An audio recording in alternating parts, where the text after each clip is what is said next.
Salut tout le monde, bienvenue dans cet épisode de notre cours Linux. Dans cet épisode, on va voir comment filtrer. La première chose qu'on va voir, c'est pas vraiment du filtrage, mais plutôt une manière d'afficher de manière plus lisible.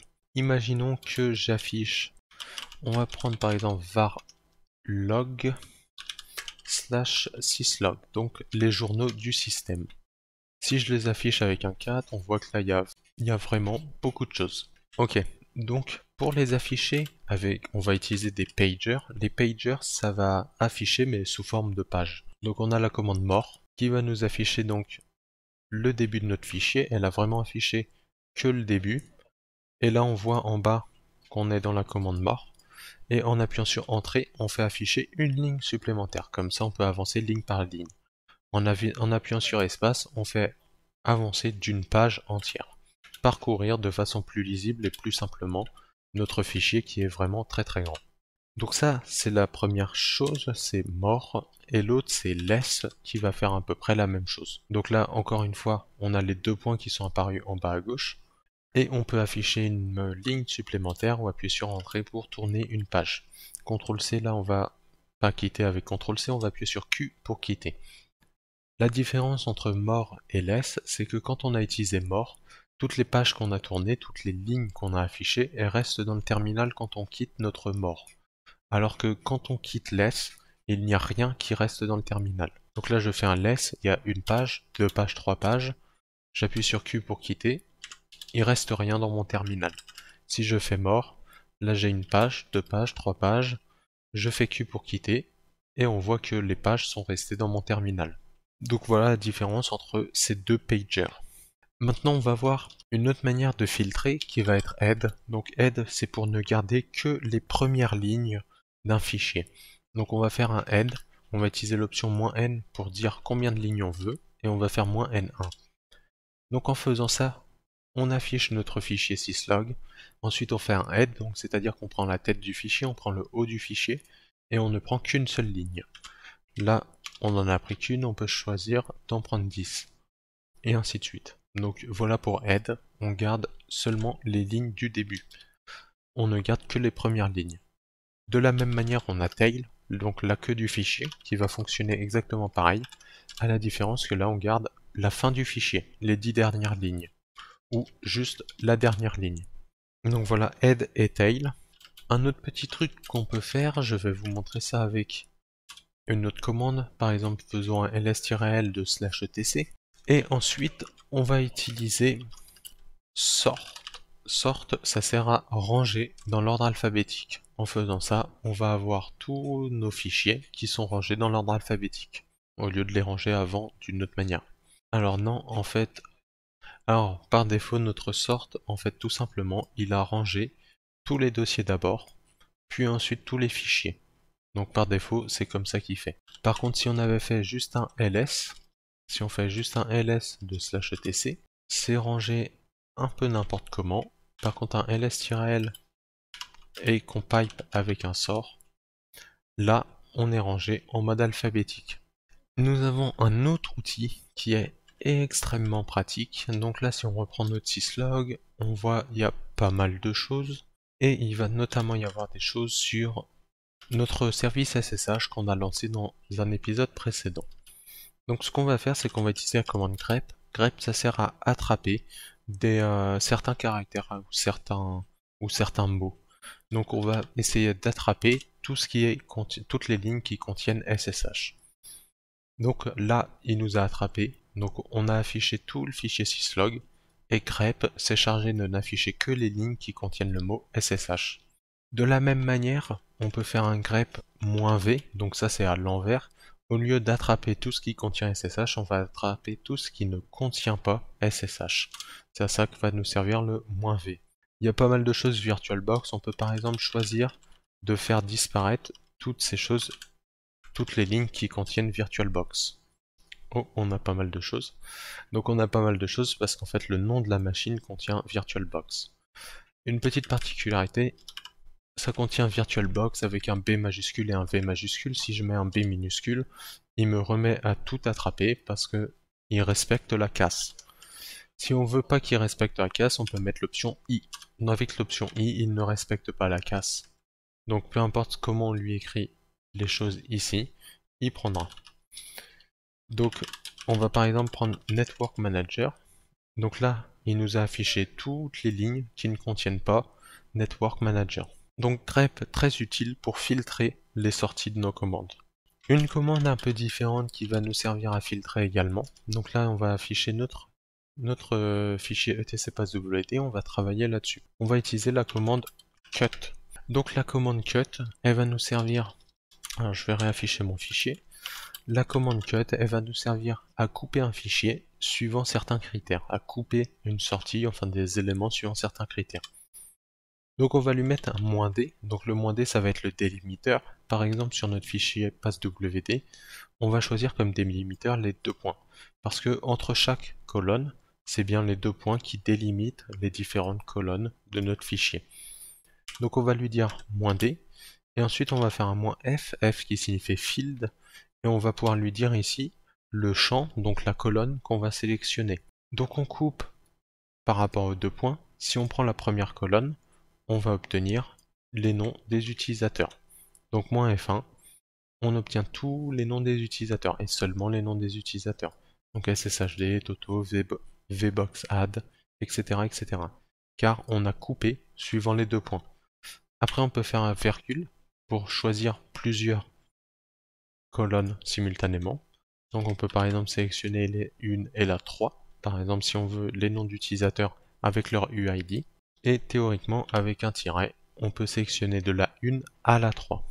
Donc notre cut qui va nous permettre donc d'attraper comme ça certains éléments. Un peu de la même manière, on a la commande tr. Tr ça va remplacer, en fait ça va remplacer un élément par un autre. Par exemple on va décider de remplacer les 2 points par des espaces. En faisant ça, il nous a affiché le fichier et il a remplacé tous les 2 points par un espace. Faisons un autre petit exemple. En faisant un IPA, on voit que ici on a notre adresse IP. Mais notre adresse IP elle est là, c'est juste cette partie là. Donc disons qu'on a envie avec des commandes de récupérer juste cette adresse IP. On peut commencer par faire un grep du mot inet parce qu'on voit qu'il y a inet qui est juste devant. En faisant ça, il nous a attrapé 4 lignes parce qu'il a attrapé avec le 6 également. Donc là ce qu'on peut faire c'est mettre ça entre guillemets et rajouter un espace. Comme ça il va nous attraper que les lignes où il y a inet espace et non pas inet 6. Donc là on n'est pas trop mal.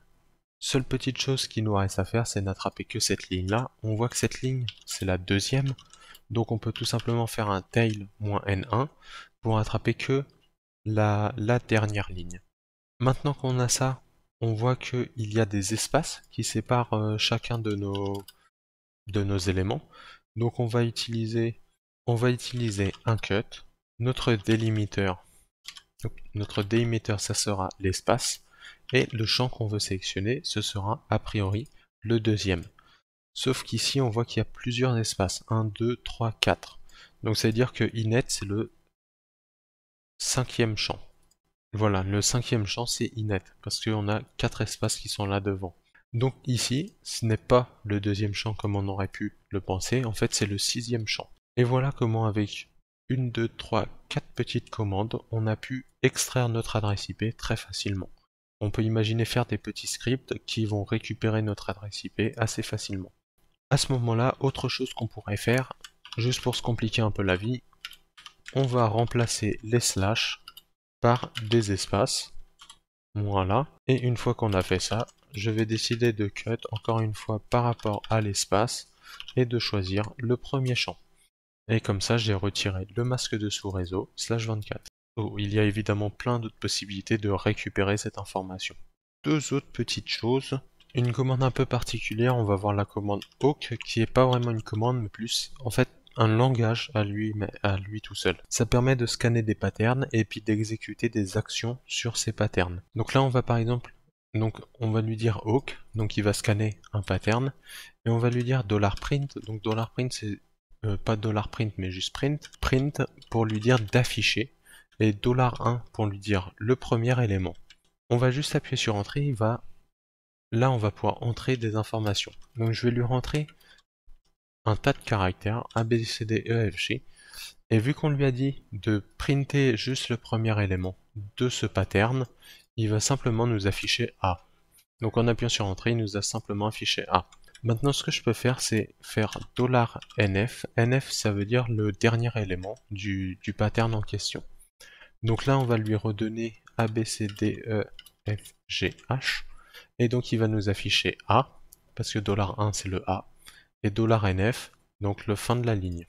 En faisant ça, on a le A et le H qui apparaissent. Awk, c'est un système, c'est un langage un peu particulier. Donc je vais vous donner un autre petit exemple pour l'utilisation de Awk. Alors je vais pas faire un cat, je vais justement utiliser Awk et je vais lui dire simplement print.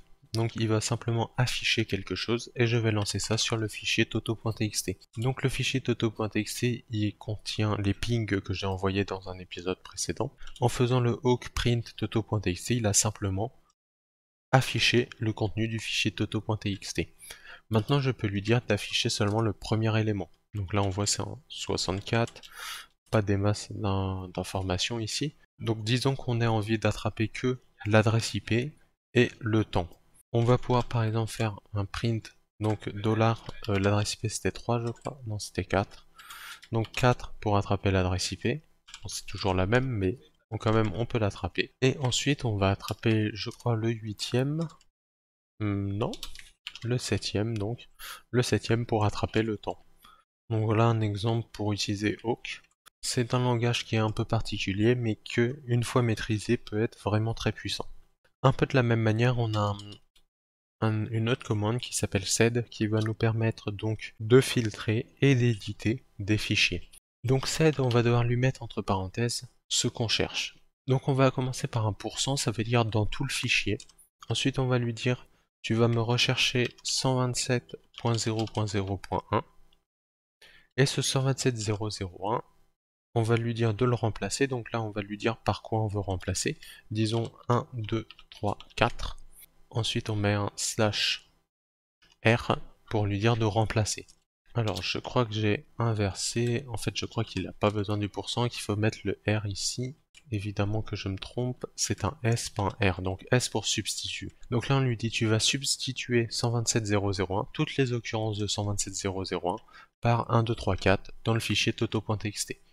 Et en faisant ça, toutes les 127.0.0.1 ont disparu, et à la place j'ai le 1.2.3.4. Évidemment, là si on affiche le contenu de Toto, on voit que ça n'a pas été modifié, parce que sed par défaut va modifier mais afficher dans le terminal, il ne va pas modifier, sauvegarder le fichier. Si on veut que sed édite le fichier actuel, on lui met un -i. En faisant ça, ça ne l'affiche plus dans le terminal, par contre le fichier a directement subi les modifications effectuées par sed. Maintenant, on va ouvrir notre fichier avec vi. Comme vous vous souvenez, je vous avais montré dans un épisode précédent à l'utiliser. Et en fait, dans vi, on peut directement exécuter des commandes sed. Donc on va commencer par appuyer sur les deux points pour passer en mode commande. Ensuite, on va mettre un pourcentage. Le pourcentage, ça signifie qu'il va devoir lancer la commande dans tout le fichier. Ensuite, le S pour lui dire de substituer. Donc on va lui dire dans tout le fichier, substitue tous les 1.2.3.4 par 5, juste par 5. Et voilà un slash. Et en faisant ça, tous les 1.2.3.4 ont été remplacés par des 5. Maintenant, on va lui dire dans tout le fichier, substitue tous les 5 par des 1. Non, on va lui dire qu'il substitue tous les 4 par des A majuscules. Donc, en faisant ça, vous allez voir que là, si on retourne au début, le 64 qui était au début s'est transformé en 6 A majuscule, mais là, au niveau de TTL, ça ne s'est pas transformé, c'est normal. C'est parce qu'en fait, il faut qu'on lui dise, je vais sauvegarder et quitter, je vais relancer, enfin, je vais pas sauvegarder justement, pour remplacer tous les caractères, en fait, donc on va lui dire de remplacer tous les 4 par des A majuscules, et là, il faut qu'à la fin, on ajoute un petit G. Le petit G, ça va lui dire, si tu vois plusieurs 4 sur une ligne, tu les remplaces tous. Donc en faisant ça, tous les 4 du fichier vont être remplacés par des A majuscules. Alors qu'avant, quand on n'avait pas mis le G, il avait remplacé que la première occurrence sur la ligne, que la première occurrence du 4 sur la ligne. Donc sed, encore une fois, un outil extrêmement puissant, mais qui nécessite beaucoup d'entraînement. Dans tous les cas, je vous souhaite de bien vous amuser avec votre système Linux et je vous dis à la prochaine.